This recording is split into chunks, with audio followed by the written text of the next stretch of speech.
Ole Gunnar Solskjaer titip pesan bagi manajer anyar MU. Ex-manajer Manchester United Ole Gunnar Solskjaer memberikan sebuah pesan yang dia tunjukkan bagi penggantinya kelak di Old Trafford. Apa isi pesan sang pelatih? Pada akhir pekan lalu, Manchester United memutuskan untuk mengakhiri kebersamaan mereka dengan Ole Gunnar Solskjaer.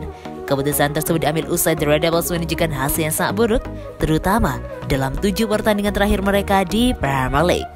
Sebagai gantinya, untuk sementara Man United akan dipimpin oleh Michael Carrick hingga pihak klub menunjuk manajer interim yang akan bertugas hingga akhir musim 2021-2022. The Red Devils baru berencana menunjuk manajer permanen pada musim panas tahun depan.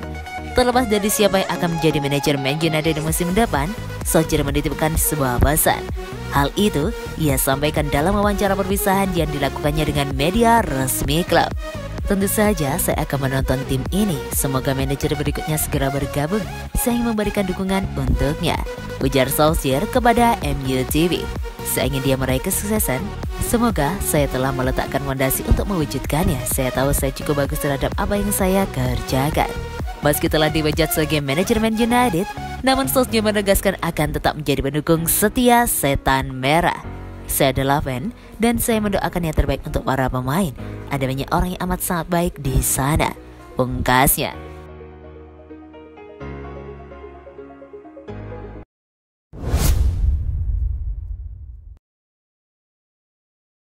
Lima alasan mengapa Manchester United telat banget memecat Ole Gunnar Solskjaer. Manchester United akhirnya memecat Ole Gunnar Solskjaer. Pemecatan ini terbilang terlalu terlambat. Isu pemecatan Ole Gunnar Solskjaer sebenarnya sudah naik turun sejak awal musim. Lalu kekalahan 1-4 dari Watford akhir pekan lalu 20 November 2021 menjadi titik puncak desakan pemecatan tersebut. Tidak sampai 3 tahun melatih MU, Solskjaer harus meninggalkan kursi pelatih. Sayangnya dia pergi dengan kesan buruk dan tanpa trofi. Kepergian Solskjaer ini sebenarnya tidak terlalu mengejutkan, bahkan terkesan terlambat. Manajemen Setan Merah sebelumnya terus menunda-nunda pengambilan keputusan tersebut. Setidaknya ada 5 alasan mengapa Ole Gunnar Solskjaer seharusnya dipecat lebih cepat. Apa saja sih? Pertama, yaitu krisis taktik. Bulan-bulan awal melatih Manchester United, Solskjaer terbukti mampu membangkitkan tim yang sempat terburuk di era Jose Mourinho. Solskjaer dianggap sukses sebagai interim. Kesuksesan itu mengantarkan Solskjaer menaikkan kontrak permanen. Tentu kontrak ini memberikan suntikan moral, MU masih bermain baik. Sayangnya, level permainan MU terus merosot dalam 1,5 tahun terakhir. Solskjaer dinilai tidak punya variasi taktik untuk membantu MU menghadapi laga-laga sulit. Kedua, yaitu tanpa trofi. Solskjaer tercatat sebagai pelatih dengan pengeluaran belanja pemain terbesar di antara pelatih Premier League lainnya dalam periode yang sama. Ini menunjukkan dukungan manajemen untuk Solskjaer. Sayangnya, hingga kepergiannya Solskjaer belum bisa mempersembahkan trofi. Paling banter MU hanya bisa melaju sampai final dan finish sebagai runner-up. Tentu ini catatan mengecewakan untuk pelatih yang sudah bekerja hampir selama 3 tahun. Untuk standar MU, seharusnya Solskjaer sudah dipecat lebih cepat. Ketiga, yaitu manajemen squad. Squad MU yang sekarang tidak bisa disebut buruk. Bahkan dalam beberapa tahun terakhir, MU memiliki salah satu skuad terbaik di Liga Inggris. Musim ini mereka punya pemain-pemain top seperti Cristiano Ronaldo dan Bruno Fernandes. Dan masih ada nama-nama seperti Marcus Rashford dan Jadon Sancho. Sayangnya, Solskjaer tampak kesulitan memaksimalkan potensi skuadnya. Pemilihan starting 11 meragukan, pergantian pemain jika kurang meyakinkan. Keempat, yaitu level pelatih. MU harus berterima kasih pada Solskjaer karena bisa membangkitkan tim sebagai pelatih interim. Saat itu Solskjaer mampu mengembalikan jati diri MU yang sempat rusak di era Mourinho. Namun, seharusnya manajemen MU tahu bahwa kualitas Solskjaer hanya sampai di level itu. Dia bagus sebagai interim, tapi tidak cukup berkualitas untuk jadi pelatih utama dengan target juara. Solskjaer masih minim pengalaman, dia perlu melatih tim-tim lain terlebih dahulu sebelum menuntun MU jadi juara. Dan yang terakhir, yaitu suara fans. Fans MU sudah lama menyuarakan pemecatan Solskjaer, bahkan sejak musim lalu.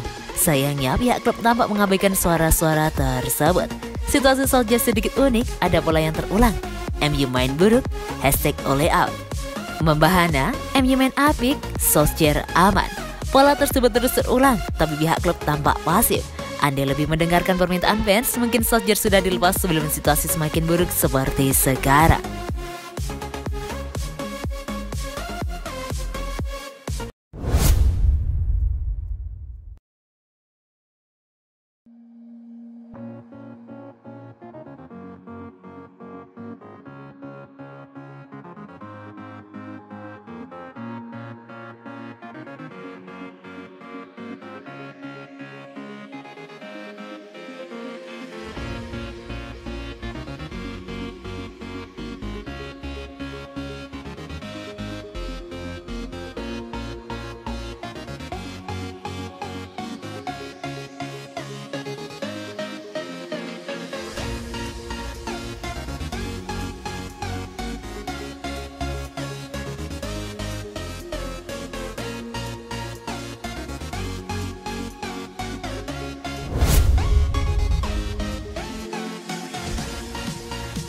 4 perubahan dibawa Michael Carrick ke MU.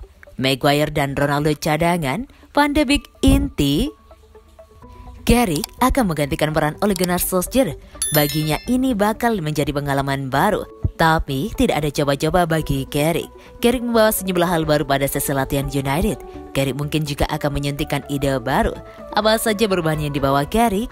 Carrick diyakini telah belajar banyak hal dari periode sulit Solskjaer di United. Carrick akan melakukan sejumlah perubahan dalam line up atau starting 11. Harry Maguire, pemain yang sangat diandalkan Solskjaer, mungkin akan duduk di sampingnya.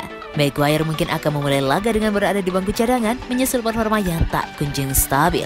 Di sisi lain, performa apik melawan Watford diprediksi bakal membuat Donny van de Beek mendapat kesempatan. Pemain asal Belanda itu bekerja sangat keras sejak sesi pramusim tapi tak pernah dilirik Solskjaer. Sulit membayangkan Phil Jones berada di starting 11 itu sangat beresiko.